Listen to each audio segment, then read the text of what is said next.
And what is going on, everybody? Welcome to this episode 3 of season 3 here on BB Nation Radio.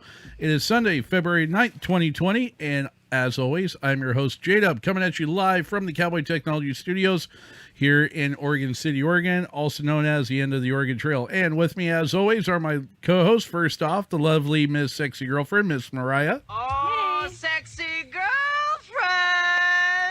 Alright, girl, you're so basic. Say you're basic, say you're easy. I don't know about the other part, but anyhow.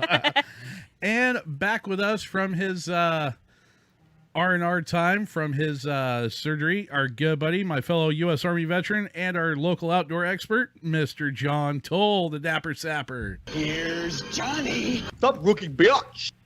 And as always, last but not least, the high-tech redneck himself, good old Josh. The high-tech redneck. So remember to go over to our Facebook page and be sure to share the show out with your friends over there at facebook.com/backwoodsvets. Also, be sure to check out our official page over at backwoodsvets.com, where you catch up on all the latest and greatest of what's going on within Backwoods Veterans, as well as the rest of BB Nation. And while you're at it, since you are here on the channel, be sure to go down and click the subscribe button here on this video, and be sure to share us out and make sure that all your friends, family, and whoever else that you may decide to share the show with, make sure you encourage them to click the subscribe button, and be sure to click the little bell so that we know whenever we come on and whenever we upload new content to our channel here on YouTube. So also want to give a quick shout out to our sponsors here on Backwoods Veterans Media, our friends over at Eric's Armory and ericsarmory.com for all your shooting, reloading, and tactical needs, whatever it may be, whether shopping in store up in Sandy, Oregon, or shopping online. Be sure to hit our friends up at Eric's Armory and ericsarmory.com. And be sure to check out all the great shows that we have here to offer at Backwoods Veterans Media by checking out our website over there at backwoodsvets.com. And we got a couple events on the calendar. So first off, we have a brought to you by our friends up there, well, being hosted and conducted by our friends up at Eric's Armory and ericsarmory.com. They are going to be hosting a concealed carry class on February 22nd. It's not this coming Saturday, but the Saturday after. And Mariah is actually helping those guys out with getting people in, getting it. So be sure to join up, get in touch with them, and they will get you all hooked up. Mariah will also, we'll go ahead and drop her email in the comments too. So you that can way, email me and I can get you the information as well. there you go. So be sure to hit those guys up. And then coming up on Saturday, May 23rd, 2020, that's Memorial Day weekend over there at the Beaver Creek Saloon. Where at, Josh? That's on Beaver Creek Road in Beaver Creek, Oregon. There you go. It's our second annual Guitars for Stars, this year benefiting the fallen outdoors. So going to be an awesome time with those guys. And we have our friends from December coming back. Those guys are locked in. We got our good friends from Sinners Like Us. They're going to be playing, and many, many more. And yeah, got a lot of stuff that we're going to have for raffle. And that's all in the works as we are going on down the line. And who is buzzing right now? Yeah, that was me. Oh, gotcha. Okay. Yeah, I know, right? So, At least it didn't chime. alrighty. And Pete says that Dapper Sapper's never been so animated. Yeah, I know, right? We have a camera issue. Apparently. Yeah, Skype is not being friendly to us tonight, so we're having to use a photo instead. So either way, we do appreciate you guys all tuning in and hanging out with us this evening. So Josh, who do we got checking in the comments so far? Well, that is not my one, Carl. Shut up. Ah! Carl. Yeah, he's checking in. Yeah. Anyway, yeah, we got Carl checking in. We got Richie King saying Osayo and checking in there. And we've got Mr. Pete. Awesome. Our good buddy from the AZ. Yes, exactly. Also the creator and author of 1GI Low. So The diet veteran. yeah. Yes. No, Carl's a diet Yeah, veteran. the diet vet. That's what I meant. Carl. Half is the diet calories veteran. of a real veteran. Oh, that was so much fun hanging out with him here last year at G4S, and he's going to be back this year. Nice. Leave So- approved. Forward. I'm not sure on that one yet. He hasn't given me the full. Last he said he was wanting to come back, but he was trying. So. Yeah, so we're hoping. I'm guessing it's all DA31 pending. So as it usually goes. Rachi. So he goes, Carl is a diet veteran. Yes. That's what I was talking about, Pete. Jeez. Gosh. Get with the groove. So I do have one thing that I want to hit on tonight before we get into our roundtable, and this is only going to take me a second, Josh. Don't worry, no surprise antics or anything else like that. I'm pretty sure I already know where you're going. Yeah, probably. So I filled you guys in here on the show what's going on, but we talk about one of the biggest things that we hit on a lot is we talk about dealing with veteran suicide and dealing with things of that matter. If you are going down a dark path, don't be afraid to reach out. It's nothing to be taken lightly, and the only thing that you're going to do when you do wind up taking a walk down that scary path is that if you wind up going through with it, you're not ending the pain. The only thing you're doing is you're moving it on to everybody else is what you're doing. So don't be afraid to go out and get help. The resources are out there. Reach out to a friend, reach out to a brother, reach out to anybody and get the help you need. It takes more guts to go through getting the help and the treatment for that sort of thing than what it does to actually carry through. It's hard. It is not easy at all. It is not an overnight process. It takes time, but things do get better. Things do work out. And I'm telling you, if you thought people didn't care beforehand, the second that you try to reach out, you will be amazed at the friends and the family that actually do reach out and do care. I actually had a mutual friend of all of us here on the show kind of having a hard time today. I reached out to them, talked with them, and just like anybody else here at the station will do, is that if you're going through something like that, we will help you and encourage you to get that help. And fortunately, this person went in this evening, and I just got a message from them here a little bit ago. They just got checked in at the there at the VA hospital to get the help that they needed. So kudos to them. I wish them the best luck. For identity wise, I'm going to keep that under wraps. All I can say is our thoughts and prayers are with that person. Exactly. And their families and stuff. Yes. So, but kudos to them. I know they're a strong individual. They will get through on the other side, and I can't wait to see them, or at least talk to them once they get done with their treatment. So Yes. Hats off to you, man. We'll see you on the other side. But your hat's still on. You know what I mean. I'm just saying. God, why you really, dude? John took his hat off. Didn't you see that? There we go. Doesn't want to show off that full, beautiful head of hair. Yeah, right. Which, by the way, yes, our fans will be happy to know, especially one Miss Jade Lopez, that the Dapper is back in Sapper in full fashion. Just saying, he's got the full stash is back, curl and all. So A little too much. It's driving me crazy. in all its gloriful epicness. So anyhow, going into our roundtable right quick, John, what's new? What's happening with you, brother? Just recovering from surgery, man. Still a long road ahead of me. So that and putting together our our shooting schedule for upcoming content. So I'll go more into that in the outdoor segment. But yeah, just recovering, man. Looking forward to going back to work tomorrow, actually. Hey, there you go. Getting Yeah, back in the saddle finally, huh? Yeah, I want to minimize my time on workers' comp pay. They suck. I don't even care. If anyone else is dealing with Intermountain claims, I'd love to hear from you. Right. Which, by the way, be sure to give a big shout out to our buddy Terrell, aka the Pterodactyl, for filling in for you here on last episode. So he did a good job. I don't know how much of it you're able to catch, but he filled the shoes pretty well. So, but still not good enough to replace. Just saying. that was much appreciated, and Terrell did a great job. So, but I'm back. Yay! Like Slim Shady. Guess who's back? Back again. All right, Mariah, What's new? What's happening with you? Been spending a lot of time with my horse at the barn. I think J-Dub's getting kind of irritated at me.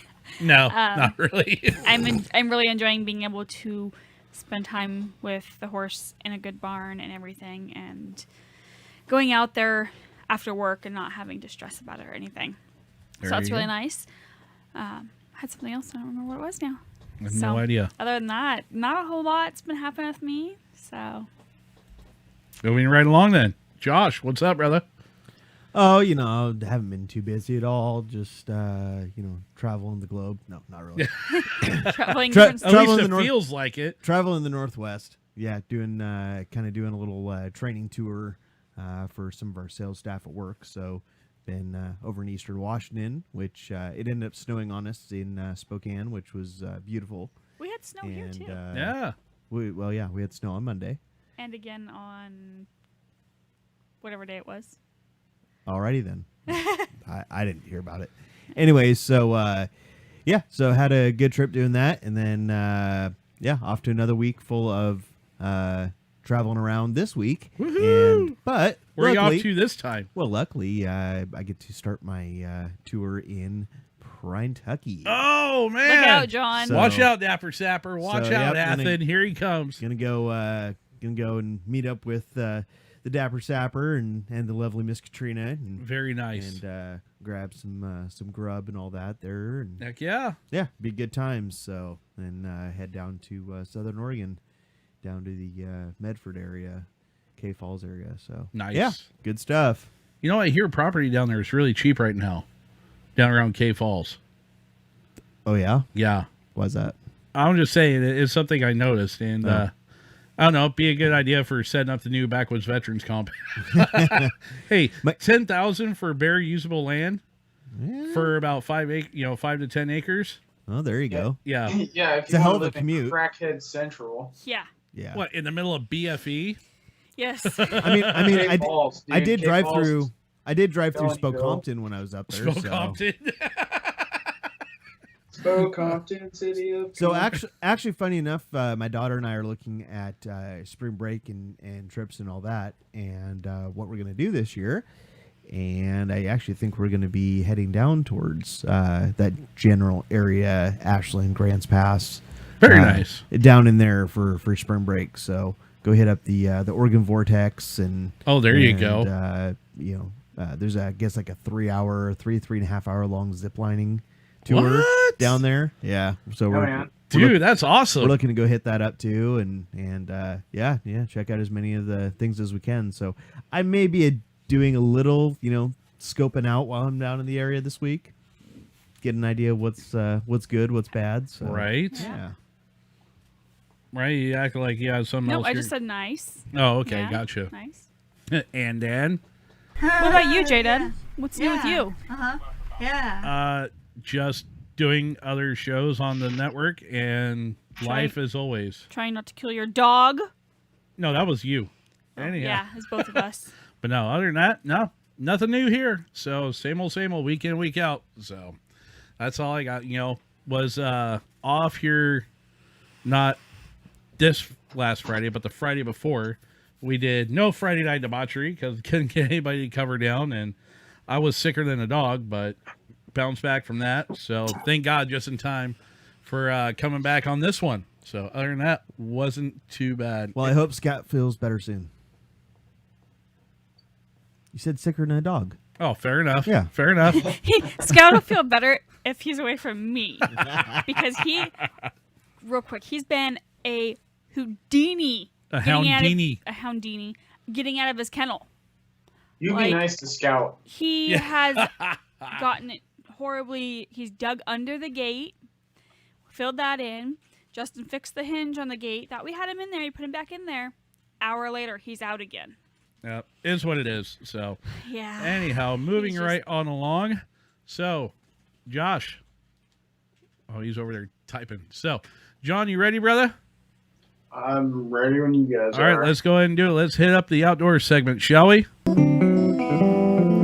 This outdoor segment is brought to you in part by Eric's Armory. And now, for your outdoor segment host, Here's Johnny. How neat is that? That's pretty neat. All right, guys, what is up?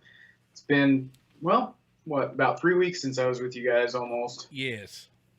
So, got a few things to go over tonight. We're going to kind of do stories because basically I'm incapable of filming new content at the moment, but that's coming up soon. We've got some good stuff coming up for you guys, both content for the YouTube side of things and for the show. So, be on the lookout for that. Please go hit that subscribe button. It helps us drastically. And while you're at it, go check out Eric's Armory, the outdoor sponsor for this show. Go check out your shooting needs, whatever you want for your shooting needs, they can supply it. I guarantee it. I have a black hole in progress right now. So, You're right. Anyways.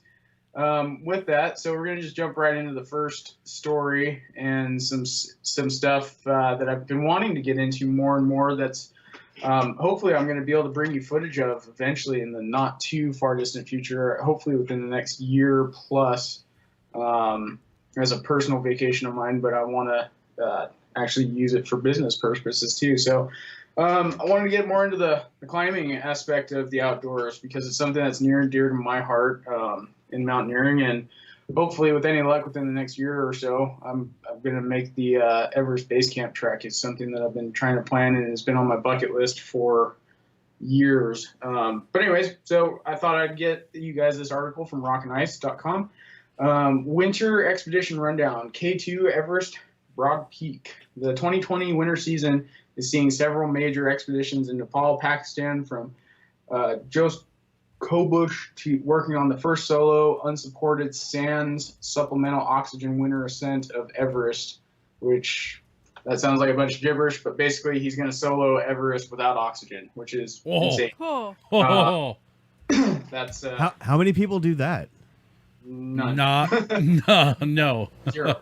It's people climb Everest without supplemental oxygen. There's a very limited number of people that can actually physically do it. Because once you get above 26 or 28,000, or no, it's 26,000 feet is the death zone. Once you get above that elevation mark, the clock is running for everybody, even with supplemental oxygen. You cannot sustain life above that elevation mark. How much further up is it? About another almost 4,000 feet. It's 29. Everest elevation is just above 29,000 feet. Yeah. Wow. So just shy of 30,000. Well, that's just like climbing the mountain here. You know, it's pretty close, right? Not even three close. times. So to put it in example, because I'm like I said, I want to do the Everest Base Camp trek for the south side, the South Col trek, within the next year. To put it in perspective, Everest Base Camp is at 5,000 meters above sea level, which you could stack almost 3 South Sisters on top of each other, and that would be base camp for Mount Everest. I like sisters. Yes, twins, Basil. Anyways, Should that be a triplets, Basil? Getting back to the article. So, youngest person to summit Amadama, which is a 6,000 meter peak in winter, which is crazy. That was broken this year. I'm not even going to try and pronounce this dude's name because he's German, and my German is terrible. As Pete would understand and Justin would understand, mine in Deutsch schlecht. Anyways, this dude, Jost, made the first ascent of Nang Pai, which is a 7,000 meter peak, at the time the 4th highest unclimbed peak on Earth, alone and unsupported. Now the 27-year-old is shooting to complete a winter ascent of Everest, which is 8,848 meters, solo, unsupported, and without supplemental oxygen. Yow! If successful, the peak will be his second 8,000 meter summit, aside from Annapurna, which he has climbed alone, soloing, in 2016. He's attempting the summit via the seldom climbed West Ridge, which is suicidal in my opinion. Right. There's so many things that can go wrong with this, and he's doing it to avoid the Khumbu icefall, which is the Khumbu Glacier. It's really hard to get through. There's a lot of seracs and You have massive blocks of ice that fall without warning and kill 5 to 10 climbers at a time. It's insane. But the West Ridge is pretty sketchy. If anybody knows anything about climbing, there's 6 and knows the climbing scales as far as like difficulty ratings. Anything above a 5.7 is considered pretty gnarly. A 6B plus and 511A is insane, and that's going to be at elevation without supplemental oxygen. Yeah. Kind of ridiculous. This dude's a beast. Then next we have an expedition that's going to be doing Antarctica and Amadam and Everest. So 3 different massive treks in one season, basically. Like, I would love to go to Antarctica, honestly. I don't know about you guys, but it just sounds fun. Be kind of cool to go check out. No sounds pun intended. Sounds It really sounds cold. super cold, but it sounds amazing. Right? So fresh off a stint of putting up a pair of new routes on peaks at the top of the Antarctic Peninsula, the Basque alpinist and his team are currently working on Amadam, which is a 6,812 meter peak. The team constructed an igloo at base camp to keep out the bitter cold. A trick Tixclone learned on a failed winter K2 bid last year. K2 is a gnarly peak too. That's actually, K2 is arguably more dangerous than Everest. More people die on K2 than Everest. It's a much more difficult climb. Most of the team is now set up at camp at 5,400 meters despite tremendous winds, which have blown away 3 tents and a portion of their gear. Oh, shit. That just sounds so much fun. Tixon made the first winter ascent of Nanga Parbat, which is an 8,126 meter peak. Not to be confused with the fictional place from the DC comics. Yes, this is the actual real. Not the home of Ra's al Ghul. I don't know. You might find him there. Maybe that's why it's so dangerous to climb up there. Right. But yeah, so this dude's they're going. They drove by car from Spain to Nepal, a journey of nearly 10,000 miles. Holy crap! Just to start this trek. And they did Everest, and they're doing Antarctica, a peak in Antarctica, and the trio have currently trekked onto Kala Patar, 5,300 meters on Everest. So that's a sub-peak of Everest, which is crazy. The full team currently at Amadama is large, passing Pasang Sherpa, Shapal Sherpa, and it's just going into the Sherpas that are on the team. But anyways. Yeah. And then Broad Peak K2. So Star Alpinist Dennis Kubo and Don Bowie are currently attempting winter ascent of the Broad Peak, 8,047 meters, the second highest peak in the world, along with Finnish model. So with a Finnish model. Wow. Yeah. Just wanted to pick.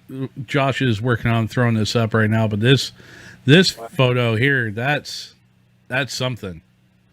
Just that valley alone. I'm just looking down with all those mountain peaks and stuff. Wow. That's Which one? The one that's currently up right now? Or? no, Yeah, the he's next doing one another that's one. coming up here in just a second. Okay. High Tech's working on it. No, Jay, that's what happens when you have a green bottle and a green screen. They kind of blend together. Yeah, man. It's called piss poor planning by the host. I call it the tech guy's fault. Anyhow, You're dead to me. only on the inside. Oh yeah, that's from on K2 looking down the valley. Yeah. Mm-hmm. It's insane. Yeah, Gorgeous view, though. gorgeous, dangerous, and deadly.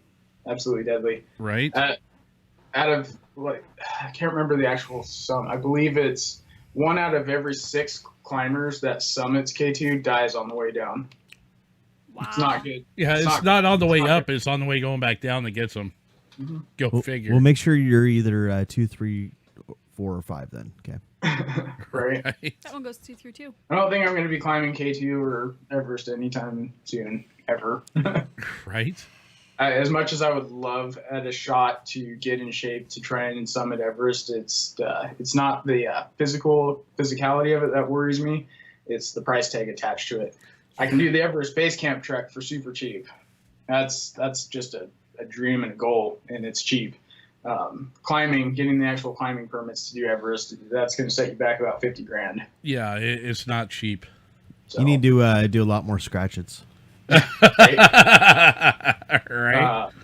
Anyways, this expedition at K2, so they currently have reached Camp 2 this week, and then continued on to Tang, 6,650 meters, pushing on through brutally cold temperatures, minus 52 degrees Celsius.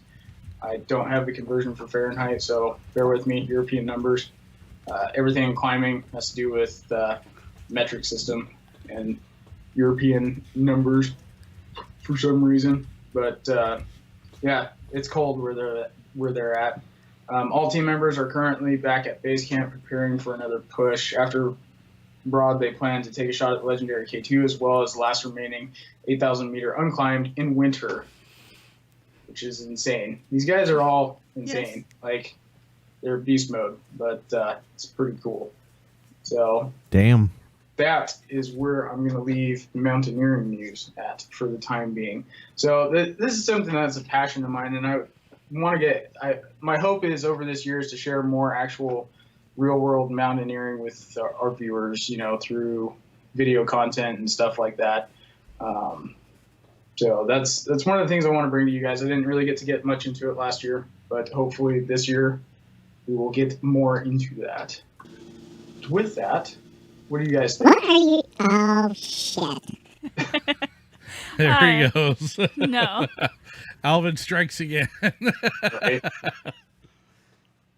If the So, guy what do was you guys worth a think? Shit, bastard. Dude, I'll tell you right now.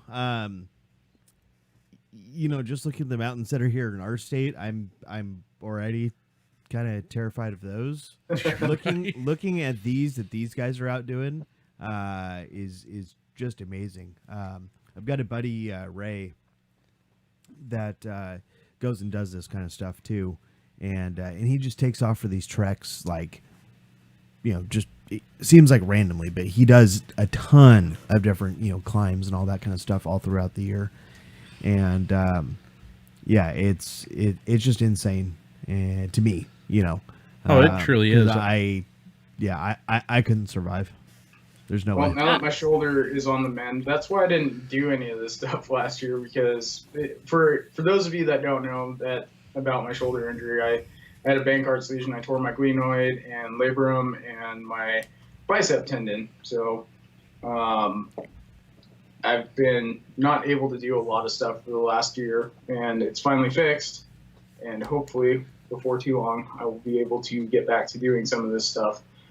So, which is really exciting for me, but I'm also excited to be able to share that with you guys, our viewers, and with my business partners here too. Exactly. And that's one of the things too, is that, when in my younger years per se, and yes, Papa Dubs. yeah, I know, right? Anyhow, especially while I was stationed over in Germany and whatnot, I was in the best shape of my life. And that was one of the things I actually spent a lot of time doing, was I would actually go around Germany and stuff, and would actually go and do a lot of rock climbing and whatnot. So, I mean, and maybe this is something that will help motivate me. In other words, getting my fat ass back in the gym, actually try to figure out how to get some of this weight off. What? You in a gym? Wait, did you just say your fat ass in a Yes. gym? Yes. Oh my gosh. Anyhow, When that day happens, can I take pictures? go for it. I don't care. Gotta But quit smoking too if you want to do that stuff. right. But and that was the thing about, well, shit, even then I was smoking almost 2 packs a day when I was doing that shit. But I was also, like I said, in a lot better shape. And with you going through your healing, maybe the right time to go ahead and meet that goal to get back in said sort of shape. So that way, maybe we can actually go and do some of this stuff. Yeah, man. So, I love. 'cause I taking miss it, people man. up I to really the do. I used to enjoy the hell out of it, getting out and actually getting my hands dirty on the, put on the climbing shoes, putting the resin in the hands, and start scaling. But I also weighed about 100 pounds less than what I do now, and was in way better shape. I didn't have as much to pack up. So Yeah, man. I am terrified of heights. no, so, I never said I was giving up tacos, Inga. He'll just be having Yeah, fish tacos. I love taking No, people up in the mountains. It's this is my passion, and Josh has got to see it now. Like I love taking people up, and like when we took Annie up to Mount Hood and getting her back up on a snowboard, like there's just something about getting people back or getting people up into the mountains or getting people back into the mountains that just it's truly a passion of mine. If I could be a guide and actually make a living off of it, I probably would. And who knows, maybe that'll be something that I'm going to make a transition into in the future, but who knows. Anyways, we will move right along though into the next story, which is going to be about elk. We all love elk. I love elk. I don't know about you guys. I like elk. Nom nom nom nom. Nom nom nom nom nom. But this story is not the greatest, in a way. It is. So, story reads from OutdoorNews.com. Idaho wildlife officials criticized for killing more than 200 elk for research project. Oh my God. Interesting. Boise, Idaho. Officials at the Idaho Department of Fish and Game are being criticized for taking part in a research project that led to the killing of 206 elk across southern Idaho from Pocatello to Nampa in an attempt to learn more about how to control damage from elk herds. The hunting and fishing group Idaho for Wildlife recently posted photos online of butchered elk quarters stacked on pallets, drawing attention to the hunt that happened between July and October of 2019. Idaho Statesman reported on Saturday. Steve Alder with Idaho for Wildlife called the study atrocious and blasted the agency for its lack of transparency about the hunt, which occurred on private properties, often at night. I don't think... right? At night? Are you freaking kidding me? This is what the agency did. Oh my God. He says, I don't think we need a study, he said. I don't have any faith in Fish and Game or the University of Idaho. No, not now. Mike McDonald, Regional Wildlife Manager for the agency's Magic Valley region, told the newspaper that the elk killed represent less than 1% of the population in the area. He says the hunt has part of a University of Idaho graduate students' research on deterring elk, which are causing more and more property damage to private landowners. Last year, the state paid $1.5 million to property owners in the Magic Valley region to settle nearly 20 damage claims from elk herds.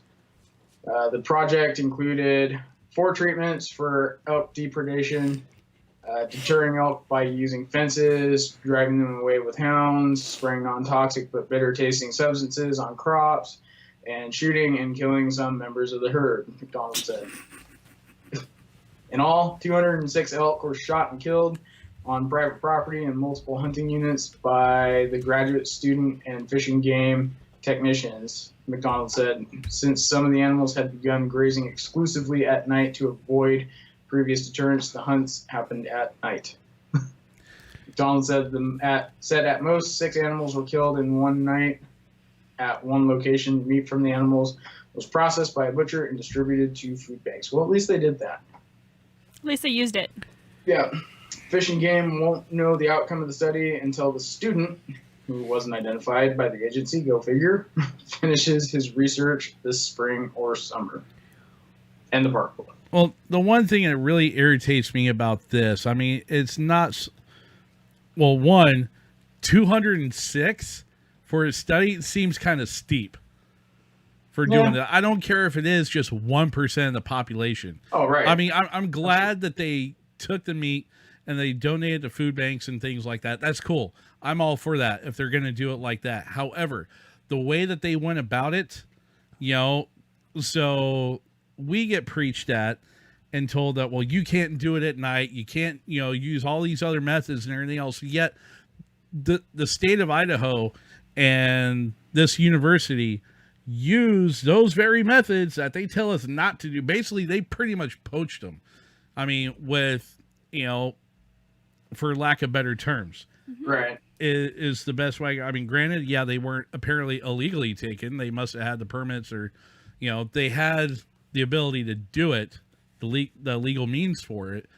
But as far as the way that they did it, but it's all right because they registered Democrat this year. oh my god, And that's a large number to take too. that is a very large number to take. I mean, I could see maybe 10, 25 even. If they're gonna do this, I mean, I get that they need to be able to have the right number of specimens to be able to get their numbers. I get that, but 206 just seems awful steep. It really does. And just the method that they did it just kind of irritates the shit out of me. It really does. Well, it definitely doesn't seem like. I mean, I guess I get it for a study, because they need to have this information, Right. whatever. And it's not like they're keeping it or selling it. They are giving it to the food bank. So I mean, is it really that terrible? No. Is it complete opposite of what they tell us that we can do as hunters? 100%. Sure, Kind of but hypocritical. but exactly, it is hypocritical. But hunting is we call it a sport, right? We call it a sportsman's event, right? I call it putting food on my table. Well, understandably. However, like I said, if they're doing a study and they're essentially donating that all through the food bank and all that, I'm not so much against it. Like, I get the point to it. Now, does 206 seem like it is a little high of a number? Could you have figured that out in, say, 50? Very easily. I would think so, At but, yeah. Yeah, 206 seemed a bit steep to me. Yeah. It does. And it does. Ethically, the amount is, I don't agree with, especially with the means of how they did it. Do I agree with the end result of how they went about everything else? Oh, absolutely. That's fine. But the number that they took and how they did it, I'm not a fan of. So, but that... Yeah, because at the same time, like, what did they shoot? Did they shoot... Because the article doesn't say, did they just take bulls? Did they take cows? Did they take, any cat? Is... What did they take? Did you just say, did they take any cat? Cows. Or calves. Oh, okay. Yeah, and that's the thing, the Wildlife Management Agency, they didn't state what they took. And I'd be interested to see what they took. Mm-hmm. If they took all bulls, okay, what'd you do with the racks? Well, it's not just that, but how much of a dent in the population is that actually going to make in the long run too? Because you got to think, for however many cows that they wind up taking out, you got to figure that's at least 3-4 more calves out of the population over absolutely. the next 5-6 years. And the guy's name is Mike McDonald, who's the manager. So I'm just kind of wondering if there's anything going on there. McDonald. That's what it says. His name is Mike McDonald. You see where I'm going? I do. Well, there you guys go. This. So Idaho Fish and Wildlife, Mike McDonald, hit him up and ask him what in the hell. WTF, Mike McDonald. WTF. I'd like to know, honestly. Like, other than the justification that they tried to list in their article, I would actually really like to know the justification for taking that many elk. Well, Jade says she thinks even 50 seems steep. Not when you look across the whole state. Yeah, when you take a look at the general population overall for the elk herds in that state, and you got to think too, from Pocatello to Nampa, that's pretty much from if you take a look at a map of Idaho and southern Idaho, that's pretty much from like 3/4 of the way over to the east side, all the way to the western border of the state. Mm-hmm. So it's a pretty broad, very broad area. It's a pretty sizable chunk. Yeah. So yeah. Let us know what you think about that in the comments, you guys. And Mike McDonald, hit him up. Fuck Mike McDonald. I mean, what? What? What? Anyhow. Anyways, moving on to the last story, which is more for us Oregonians here. I found this article pretty interesting. Oregon State Parks break camping record again. Go figure. as outdoor recreation's new normal. So I found that interesting that they said they broke a record, but it reaches a new normal. And then, so to start out with, this is from the Statesman Journal. The number of people camping in Oregon state parks reached new heights in 2019. Oregon welcomed more visitors than ever to its 56 campgrounds, and this is just state campgrounds. This doesn't count the Forest Service, BLM, or National Park Service. While total state park attendance continued to flatten out after years of exponential growth. About fucking time. I don't even care. Right? For drinking beer. Anyhow. Anyways, the overall number of people visiting Oregon's outdoors appear to have reached a plateau that's far higher than historic levels, but is no longer skyrocketing upward as it did during the mid-2010s. While historically high, the park system is finally taking a break from a series of record-setting years. Oregon Parks and Recreation Department spokesman Chris Harville said, "The wear and tear that builds up is a constant task. The situation was similar to federal lands, not exploding visitation, but a steady challenge of more cars and boots. It's anecdotal, but the number of forests are reporting challenges with parking, crowded parking lots, more cars, blah, blah, blah, blah, blah," said Stephen Baker, spokesman for the Pacific Northwest region. Blah, blah, blah, blah, blah. I don't say blah, blah, blah. Yes. While there are some programs and pilots to encourage carpooling and mass transit, the trend seems to be has more to do with vehicle traffic. In some cases, such as the Columbia River Gorge Express, public transportation is making the outdoors less car dependent. And at state parks, the agency has slowly been looking to expand capacity and spread visitors out. But it remains a work in progress. Expanding capacity and adding more places to camp, especially on the coast, is one of our top priorities. Well, not if you go during Super Bowl season, because I went to the coast last weekend. I suppose I should have said that in my weekend review, I guess. All good. Going to the coast during Super Bowl weekend was fantastic. There was nobody there. It was fucking great. Oh, Nice. I just dropped an F-bomb again. Whoopsie. Anyways, expanding capacity and adding more places to camp, especially on the coast, is one of our top priorities, Havel said. The new normal has also meant increased permit costs and passes to get outside as land managers attempt to limit damage or improve overwhelmed facilities to accommodate higher numbers. 6 new permit systems or fee increases have arrived in 2020, most prominently with a system that will require a permit to camp or hike in the 450,000 acres of the Three Sisters, Mount Jefferson, and Mount Washington wilderness areas, which I'm not even going to go down that rabbit hole because most of you already know how I feel about it. Right. But I feel that I, your outdoor host, Dapper Tapper, That's your backyard, man. Have come up with for us Central Oregonians, at least in Oregonians, have come up with a way to alleviate such problems. But basically, instead of doing just one blanket permit system for everybody, it should be for non-locals.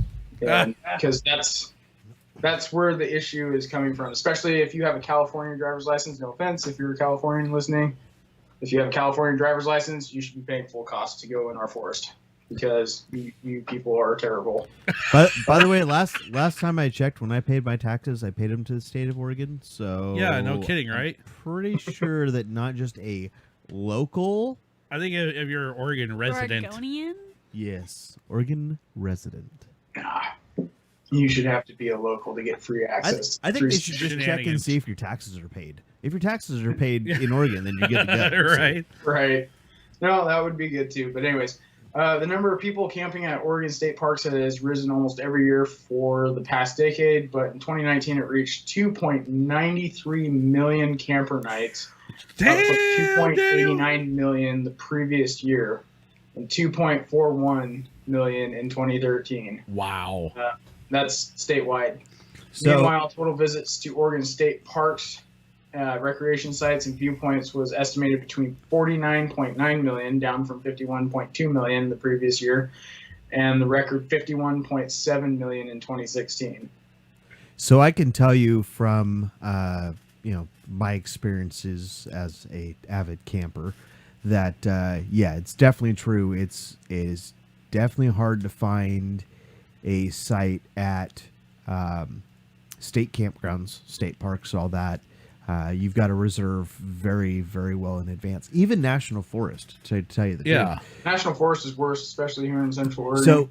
So you have to, the way that the National Forest deal works, and I'll be real quick on this, but you essentially have to get on the website at a certain time in the morning when they release the sites, and they do this on like a weekly basis or whatever. Mm-hmm. And so you've got to be on and like, I mean, literally, you've got to be clicking the buy button before the time even starts, and you've got to be sitting there like airing out and waiting for it to happen. Carl says, no, high tech, you're a glamper now. Well, this is also true. Yeah, but no, I mean, don't be jealous. Here's the thing about it too is that like John was just saying, it's even worse out in the Central Oregon. Dude, it's the same thing anywhere you go anymore. Whether it's on the coast, whether it's in the Cascades, whether it's up in the Ochoco's, down to the Siskiyous, wherever. You try and get out of these towns and try to go up somewhere and actually go camping or whatever. It's a bear because there's nowhere to go because they're so flooded right now. And with a lot of the laws that keep getting put into place by the forestry department in the states, it's harder and harder for people to actually go off grid and actually go camping anymore. It is. And it's a pain in the tail end. And that's where, not only that, just to go on no tea, it's good, Sam. Anyhow. Well, Costco travel. Go ahead, Mariah. Not only that, just trying to go like on a day trip, just with like horseback riding, is hard to find places around too now, because you run into a lot of campers and everything too. Yeah, and part of it on the regulation side, and this is me putting on my prior Forest Service hat, because I worked for the agency for almost a decade.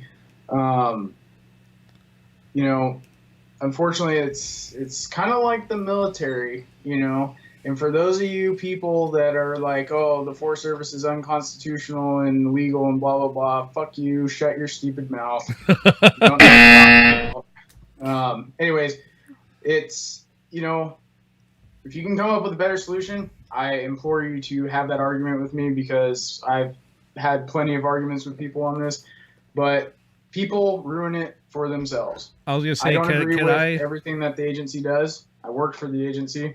I don't agree with everything they do. I think they have massive oversight problems in places and overreach. But, big but, people are disgusting, okay? Right. And I implore anybody who's had, if you haven't had to clean up a hippie commune after they've come in and fucked up the forest, that's why you need rights to certain public access in places. Exactly. And I was going to say, you asked about a solution. I have a solution. If you pack your crap in, pack it back out. Absolutely. That way they don't keep closing this stuff off. So you're only talking to the guys from San Francisco? Whoever, period. Talking to everybody. If you're going to take stuff in the woods, take it back out when you get done. So, anyhow, John, we got to get pushing on here with the show. That's it.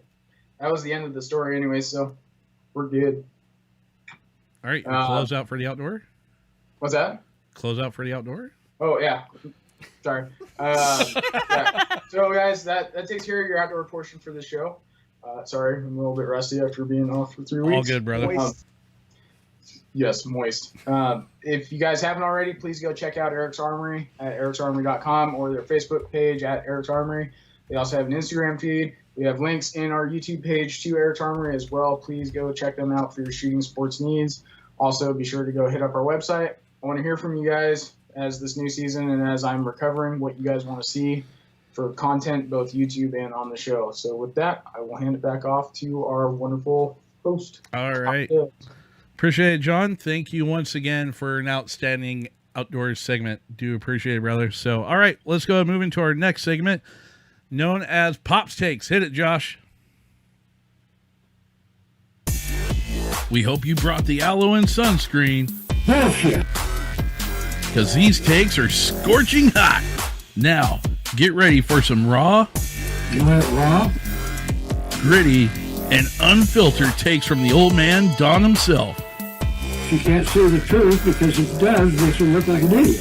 Because that's what she is. These are Pop's Takes right here on BB Nation Radio. Bullshit. Oh man, what is going on? Not a whole lot. I'm just so sick of watching some of this stuff with that Pelosi that I'm fed up with. Okay. I have never seen such an idiot for the House of Representatives leader that I've seen this whatever she is.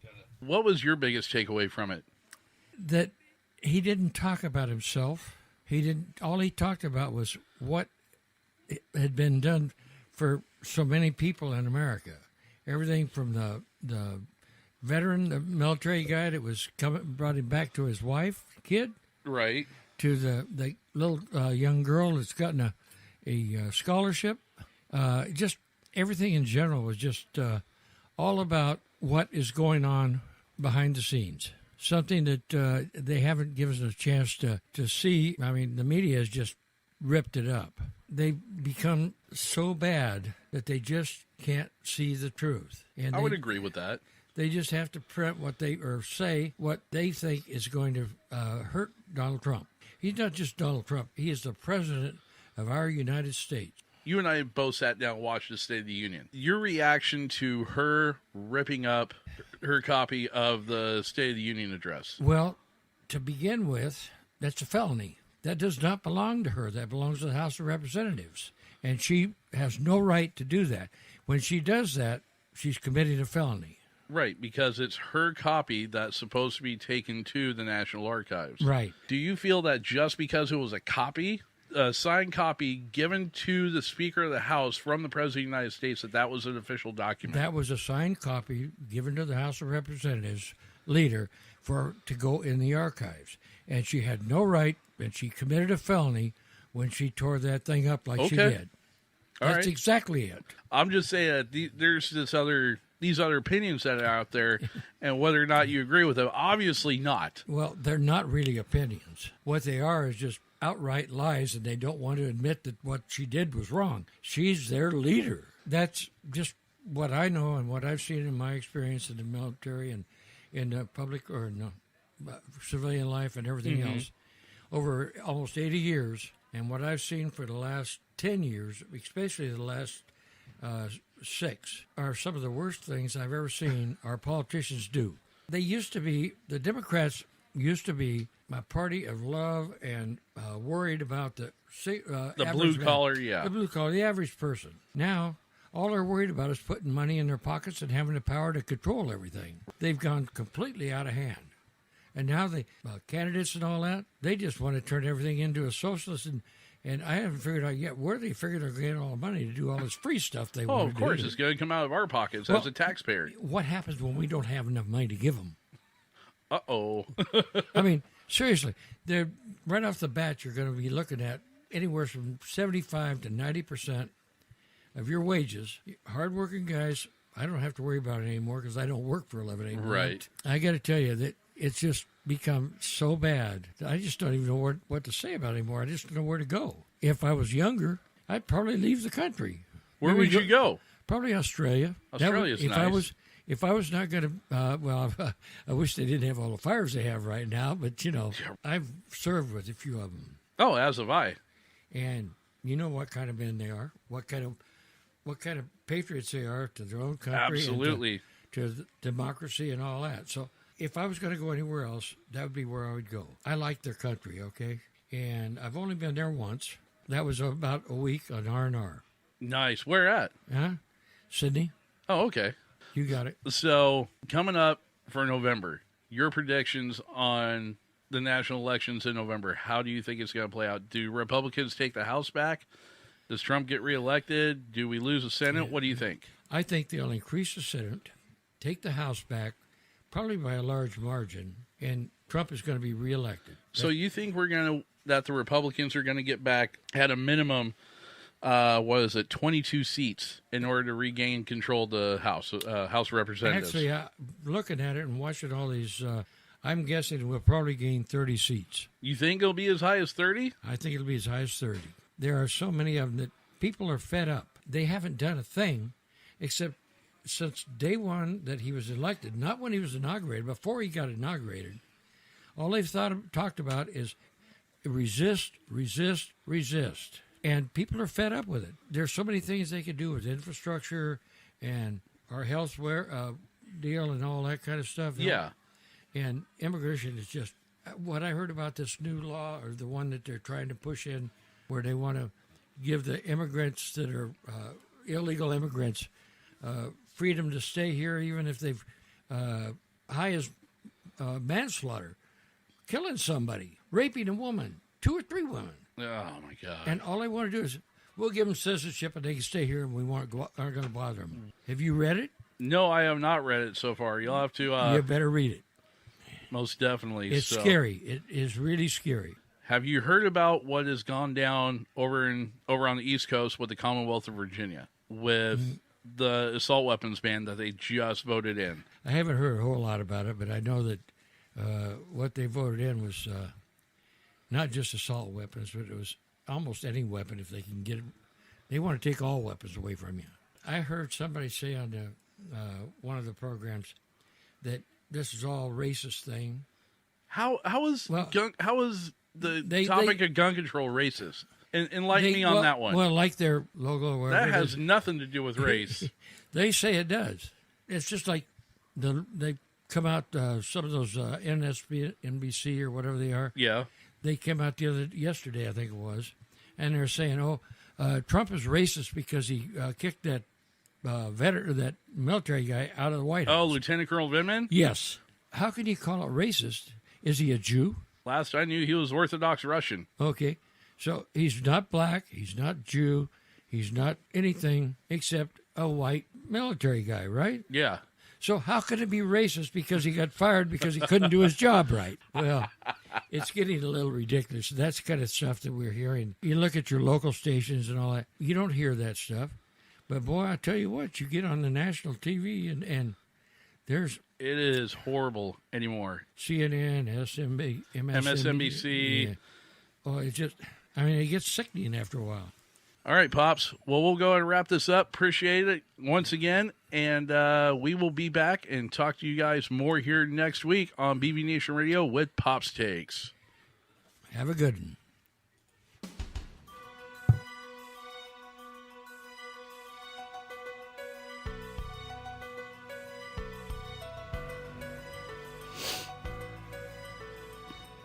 All right, and thank you for that one, Josh. Do appreciate it. Let's go ahead and jump right into our news update that we got going on. It's been breaking for the last day or so.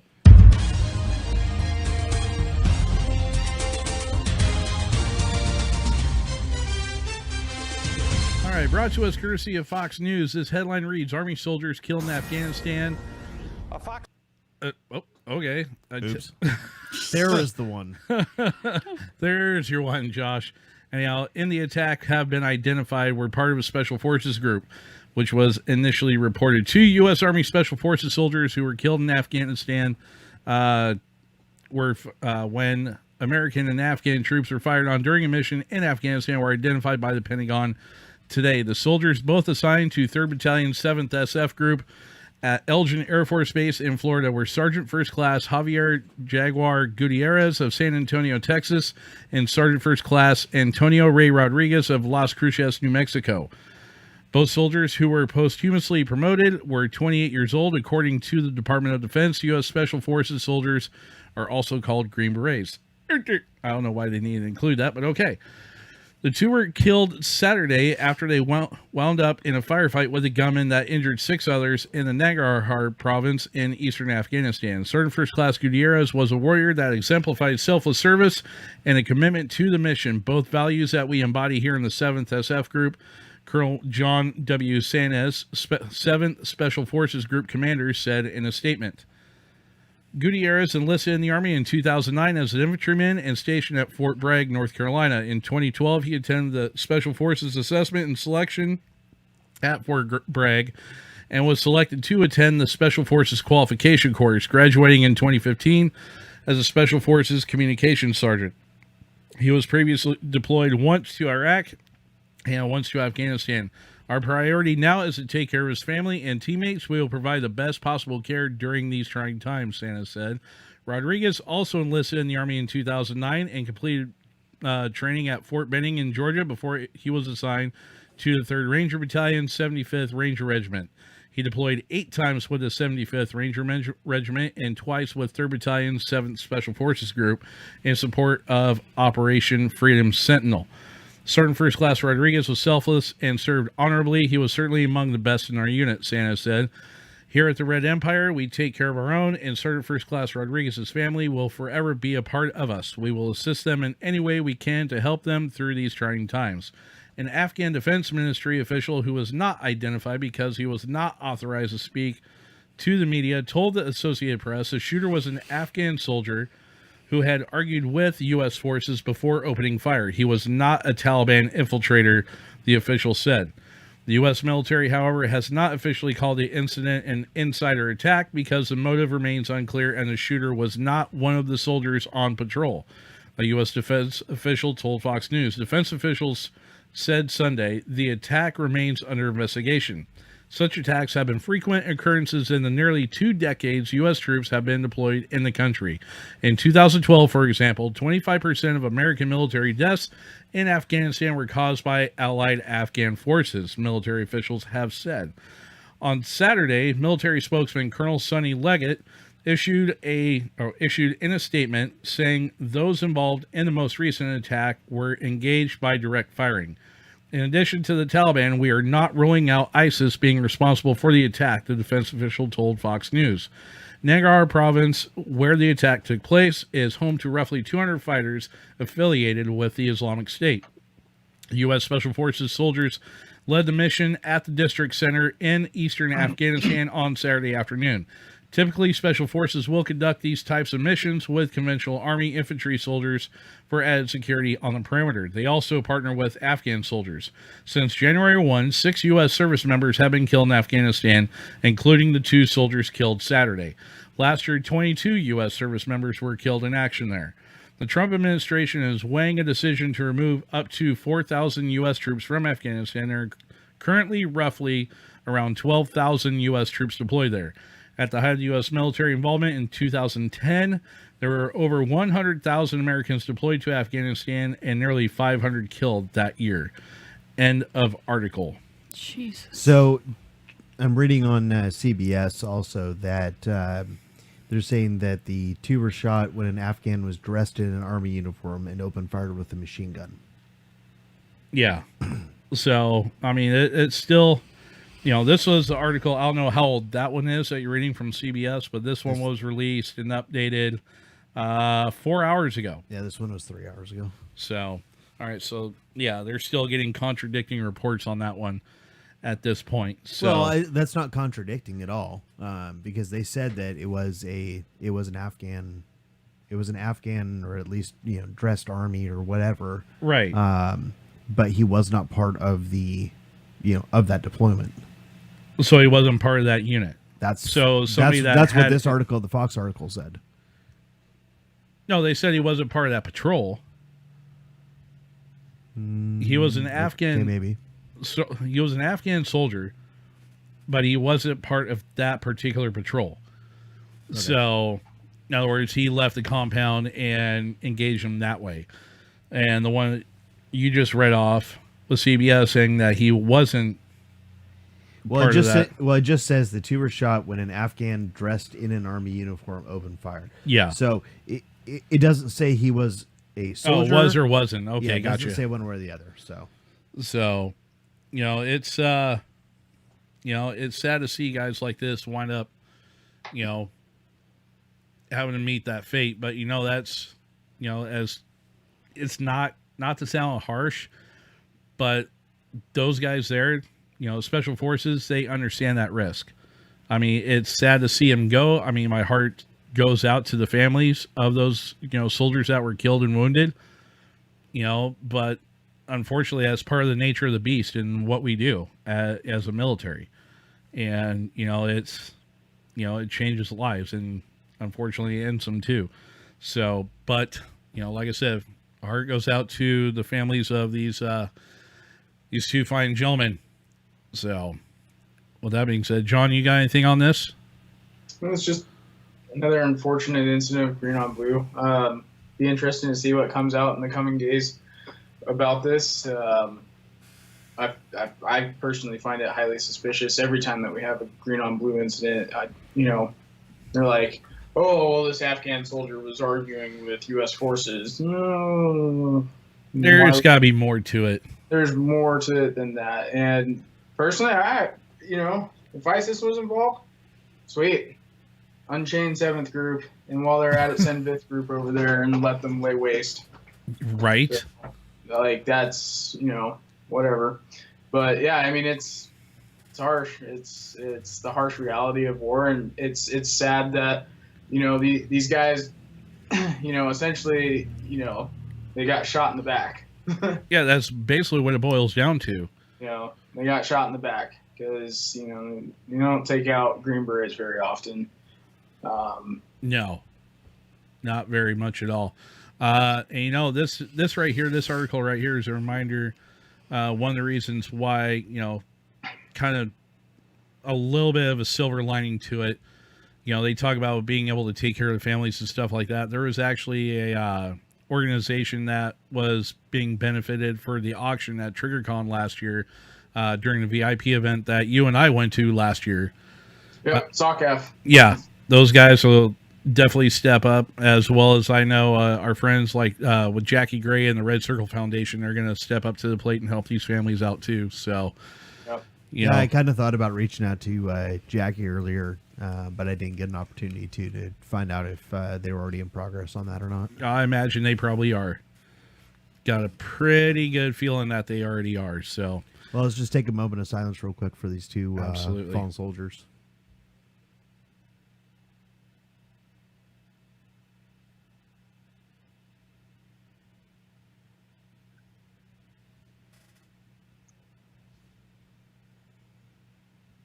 Alrighty. All right. So with that being said, moving on to the lighter news of things, what do you say we go ahead and jump into our next segment known as Dummy of the Week?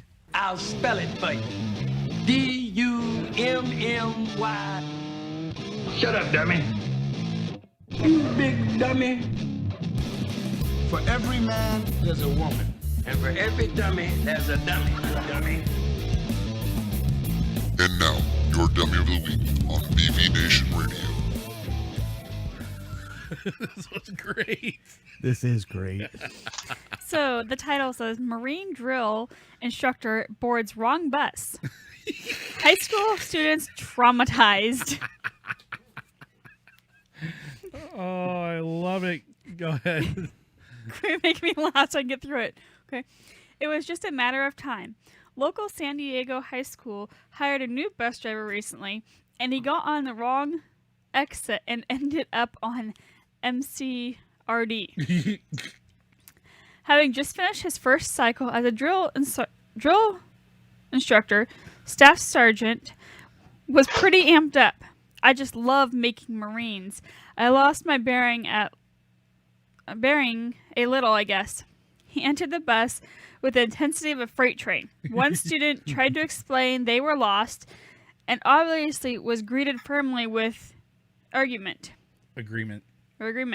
No shit, you're effing lost. But now you've been found. You belong to me. And all right, Mariah's losing it. Oh man, an onslaught. Go ahead, Mariah. Gotcha. An onslaught of beratement continued for another 15 minutes. Continued until another drill instructor, who had been sitting outside the bus, listening and laughing, finally felt the children had enough. Walked in and dismissed the drill instructor. Oh, why could I see Pete being the one standing outside if this was Army? The command sergeant major received a concerned phone call from the high school principal later that afternoon. The tone quickly shifted when Sergeant Major had heard enough. After several apologies from the principal, the school had sent out memo to angry parents. The incident in question was part of a planned recruiting trial. The memo went on to explain the students were given a unique opportunity to experience boot camp and should be thankful for such an honored experience. Hot cocoa and warm blankets were passed out at the school. All children are expected to make a full recovery. Local recruiters reported several students called the next day interested and have begun plans for a joint operation to reroute more buses to the gate. I can just imagine this fear in those little kids' eyes going, what'd I do? Well, no shit, you're fucking lost, but now you're found. Oh my God. Can you imagine being the one that got that phone call from the school? I just really think it's super funny that there was another drill instructor that was standing outside the bus just listening and laughing. Oh, because he knew. Oh, he absolutely knew. He's just like, because it was the other guy's first cycle through. So, I mean, he's still, getting his feet wet in the whole thing and all that. And he just sees a bus full of, teenage kids, and there he goes. Yep. Jade, really? Where was my hot cocoa in a blanket? That's just, See, you should have gone to the Marines. Just saying.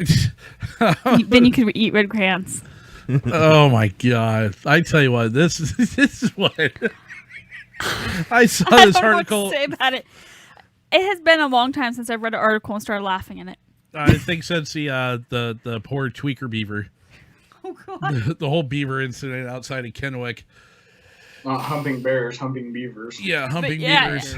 This will be a story that drill sergeant will have for a very long time, and the kids will grow up being able to tell the story and everything. So looking back on it now, they're probably laughing. Guess what? They just made a whole bunch of freaking soon-to-be stolen valor Marine. I know what it's like to toe the line. No, you don't, idiot. You never even got off the bus. Shut up. Yeah. That would have been even better, though, if they would have forced him off the bus. Oh, dude, that would have been awesome. Oh, they would have lost it. Totally lost their shit on it. Oh, that's great. I can just see the other DI go, run, get on the get off my bus now. Do it now. John, care to input? You've had to toe the line before. Yeah, man, it sucks. Those kids are probably scarred. Did your parents have any children that lived? Yeah. Oh, yes, sir. I bet they regret that. You're so ugly you could be a modern art masterpiece. Right. Rest that man's soul. That's low key compared to what it's like. Yeah, Terrell. Get on my yellow footprints. Do it now. Run. Go. Hello, you. Hurry up. Yeah, hurry up. Oh, it just. What? Are you doing that? Yeah. Hey, Carl. To Carl. That was for Carl. Does it even have sharp enough teeth for biting?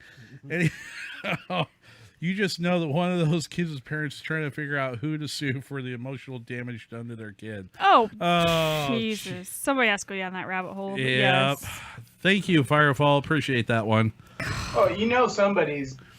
It's happening. Right. Okay. Come on now. Yes, but anyhow, that article was brought to us by our friends over at Leatherneck for Life. So that was on February 4th. Yup. Oh my God, it's great. I'm sorry, the first time I saw that kind of floating around on Facebook a little bit, I was like, what is this? And finally I clicked on it and read it. I was like, oh my God, I was dying the whole time. I was like, no way. That voice is a hint for her WO show. Write it down.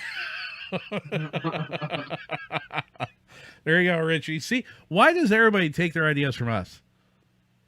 Jesus Christ.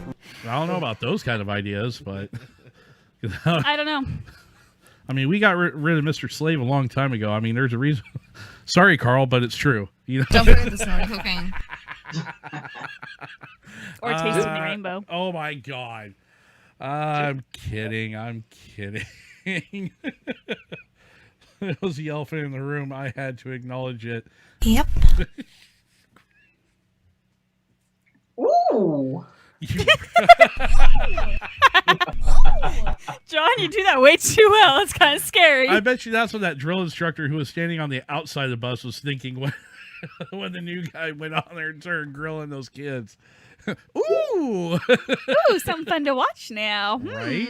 Exactly. Those are some of the best ones I've ever seen. I wonder if that drill sergeant ever got in trouble for doing that, though. Oh, you know, he probably had something come down the pipeline. But I tell you what, though, that was probably, since it was his first cycle, you know that they had to let that one slide. You know, the senior was just like, oh, this is too good not to let just happen, or to not let happen. Yeah. So, anyhow. Alrighty, well, it's time to go ahead and start wrapping things up. So, with that being said, John, closing thoughts, good sir. Closing thoughts are, hit me up with ideas, you guys. Putting together shooting schedules for content.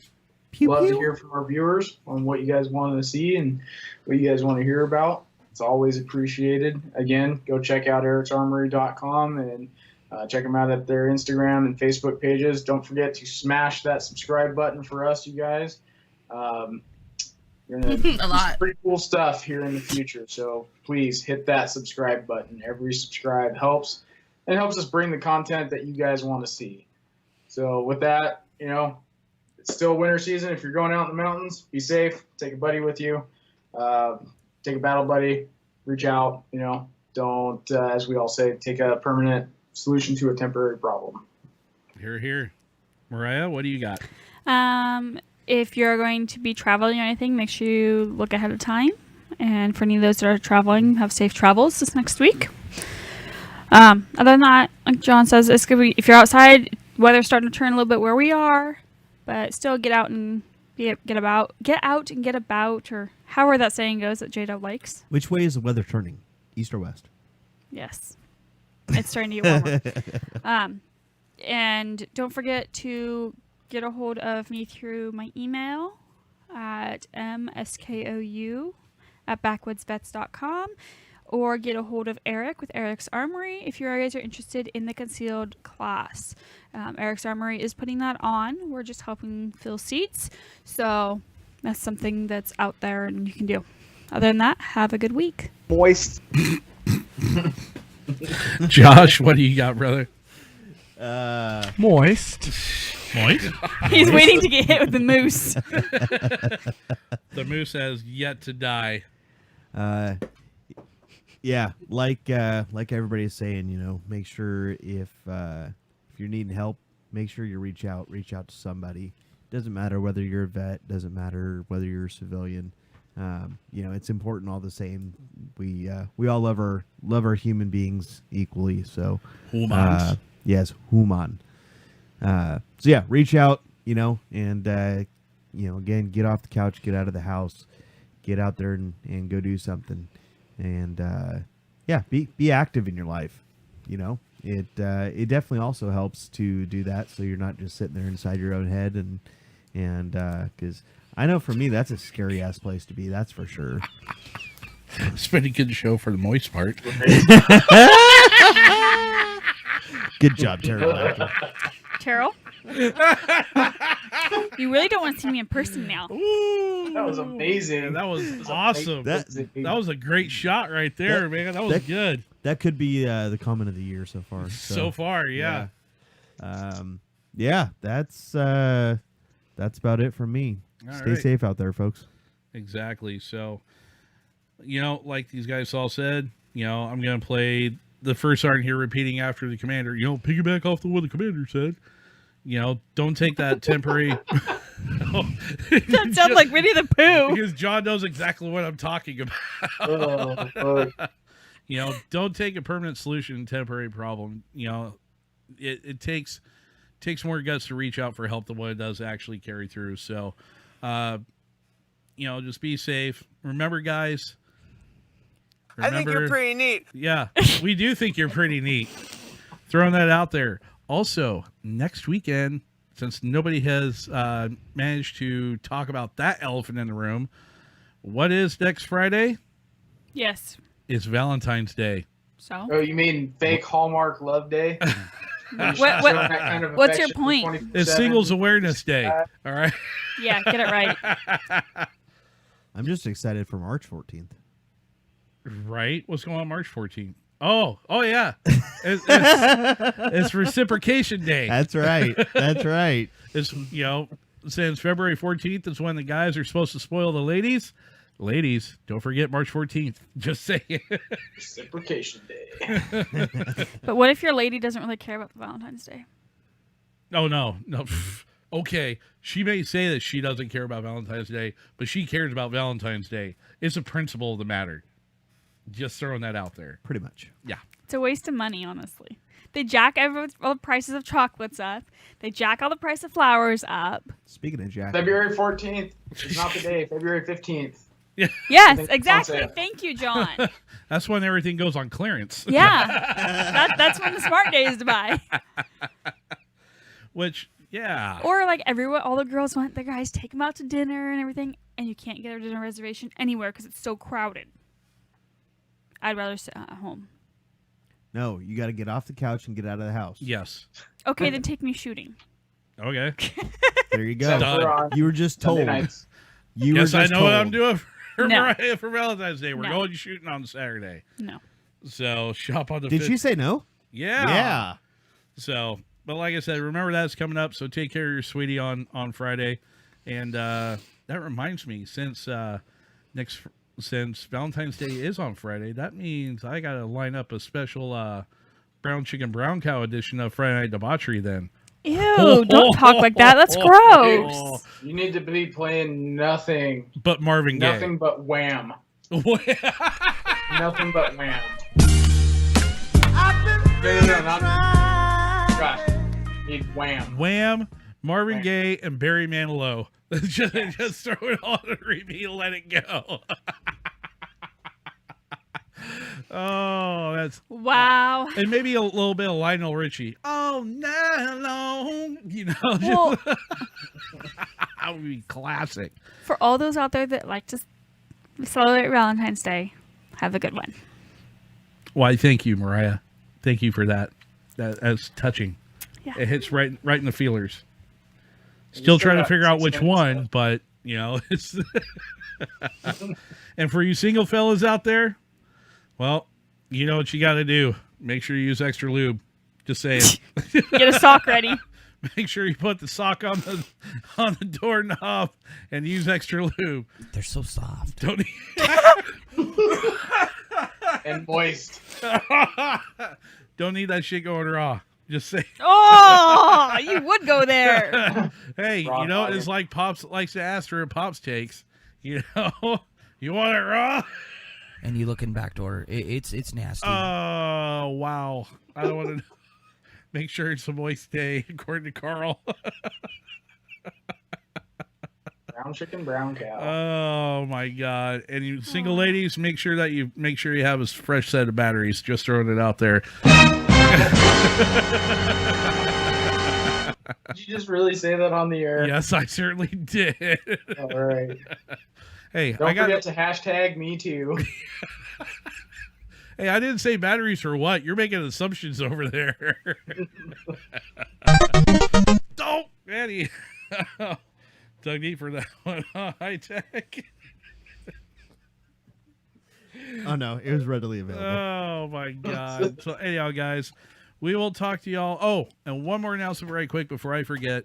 Not this Tuesday night, but Tuesday the 18th on Fenceline Country, I will actually be doing a joint show. I haven't had a chance to tell either of you guys this one yet, so sorry. I lied when I said no surprises on the air. My bad. But I will actually be. Hell no. I will actually be doing a joint show on February 18th, Tuesday, on the Fenceline Country with our good buddy and local DJ here in the area. Josh, you know the guy, Mr. DJ Glenn.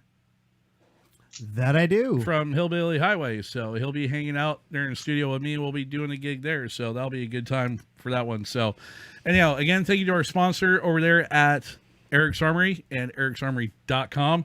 Want to be sure to share those guys out one more time. Be sure to go over to either their website through ericsarmory.com, or you can find them through our website at backwoodsvets.com.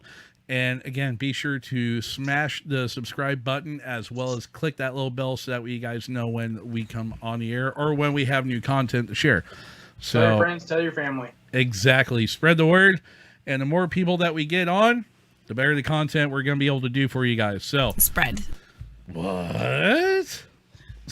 Josh freaking throwing freaking randos out there at me tonight. Said spread the word. Fair enough. Spread. Fair enough. Spread.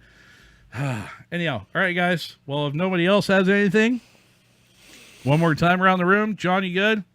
Don't beat your wives. Don't beat your husbands. You're going to be silly. Wrap it up. Right. All that stuff. It's your safety brief. Exactly. Mariah, you got anything else? You good?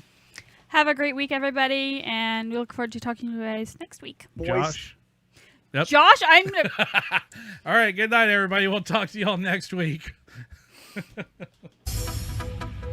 This has been another episode of BV Nation Radio here on Backwoods Veterans Media.